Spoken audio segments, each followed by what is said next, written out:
তো আজকের ব্লগটা শুরু করছি একটা গল্পর মাধ্যমে। তো গল্পটা এমন হচ্ছে যে আমি এক জায়গায় যাব, তো তাই জন্য সকাল সকাল বেরোতে চাইছিলাম কিন্তু বের হতে পারলাম না। বাড়ি ধান শুকনো ছিল, তো ধানগুলো বস্তায় ভরে ধানগুলা দিয়ে আসলাম। তারপরে রেস্ট করে বাড়ি থেকে বের হলাম। বের হয়ে গাড়ি ধরে আসলাম গঙ্গারামপুর। আর আমার জন্য একজন অপেক্ষা করছিল গঙ্গারামপুর স্টেশনে।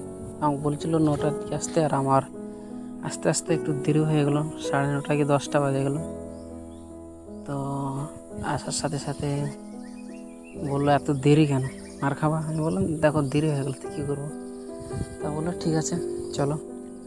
তারপরে ব্যাগটা নিলাম, ওর সঙ্গে আরও ব্যাগ নিয়ে আসছিলো। তো ব্যাগটা নিয়ে আমি বললাম কোন দিকে যেতে হবে, বললো চলো না সোজাই।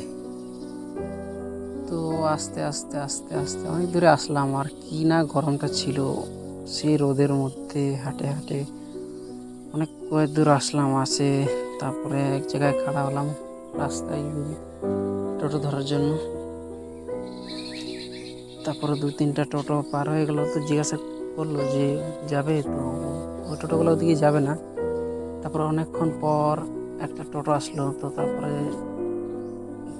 সেই টোটোতে চললাম। চলে আমাদেরকে নিয়ে আসলো কমসে কম 10-15 মিনিট হবে। তারপরে নিয়ে আসে এক জায়গায় দাঁড় করালো। তো দাঁড় করলো, জায়গাটার নাম হচ্ছে বাংলাপাড়া।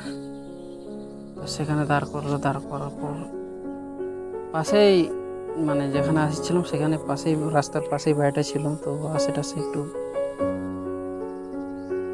বসে টসে জল টল খাই দিয়ে জিজ্ঞাসা করলো যে বাড়ির লোক কেমন আছে। আমি বললাম ভালোই আছে বাড়ির লোক, তোমাদের বাড়ির লোক কেমন আছে? তারপরে জিজ্ঞাসা করার পর রেস্ট নিয়ে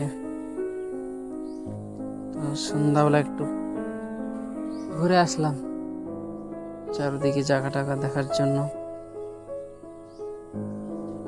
তো আমি যে জায়গাটাতে আসছিলাম এই জায়গাতে নামটা বাংলাপাড়া, কিন্তু এখানে কোনো বাঙালি নেই, বেশিরভাগ খ্রিস্টান জাতি আছে, খ্রিস্টানটাই বেশি আছে।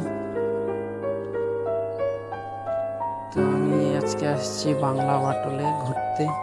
তো কে কে বাংলা বাটল থেকে দেখিচ্ছ আমার ভিডিওটা একটু কমেন্ট করে বললে তাহলে আমি বুঝতে পারবো যে আমার ভিডিওটা কত দূর দূর যায় বা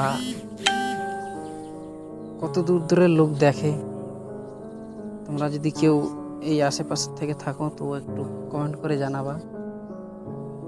তো আজকের হিস্ট্রিটা এটাই ছিল। এখানে আসলাম,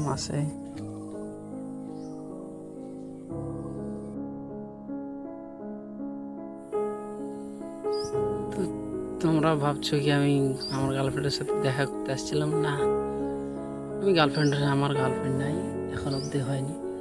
তো আমি আসছিলাম, একটা বোন আমাকে বলেছিল যে চলো দিদির বাড়ি যাই, যাইবো নাই তো দিদির বাড়িতে কিছু কাজ আছে, তো কাজটা করে আসি, তাহলে তোমার ঘোরাটাও হয়ে যাবে, ওখানে দিদিরও কাজ হয়ে যাবে। তাই জন্য আমি বলছিলাম ঠিক আছে চলো ঘুরে আসি, দেখিনি আমি ওদিকে একটু ঘুরে আসি তাহলে। তাই জন্য এদিকে আসা হয়েছিল। তো এদিককার জায়গা দেখলাম, সবই ভালো,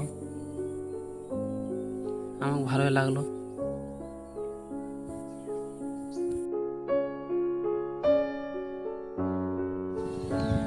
তো ভিডিওটা তোমাদেরকে কেমন লাগলো একটু কমেন্ট করে বলবা, আর ভিডিওটা ভালো লাগলে একটা লাইক শেয়ার আর সাবস্ক্রাইব করো, যাতে আমি যে আরও নতুন নতুন ভিডিওগুলো ছাড়বো সেই ভিডিওগুলো যেন তোমরা দেখতে পাও।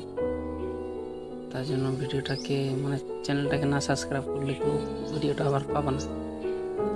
তো আমার কাছে এটাই আশা যে তোমরা ভিডিওটা দেখে সাবস্ক্রাইব করে